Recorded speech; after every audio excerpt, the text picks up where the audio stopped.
Today's video will guide you on how to make all cells the same size in Excel. Open up your Excel worksheet. Now, you click on the mouse corner at the top left hand of your worksheet. This icon, you click on it to select all cells.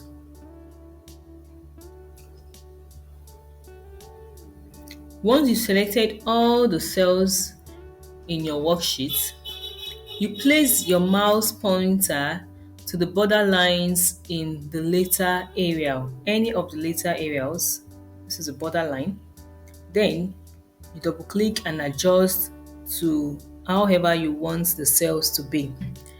Now you can notice that the adjustment applies to all cells and all the columns are the same sizes. We can also use the same method to adjust the row lines too.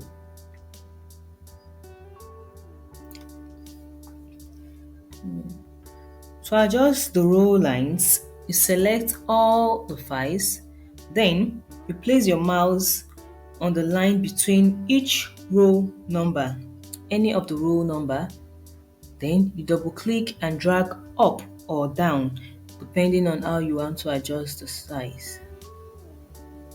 And you can see it applies to all the cells. All the cells have the same sizes. So that's all for the video, guys. Hope you find this video informative and helpful. Please don't forget to like and subscribe to the channel. Bye guys, see you in the next video.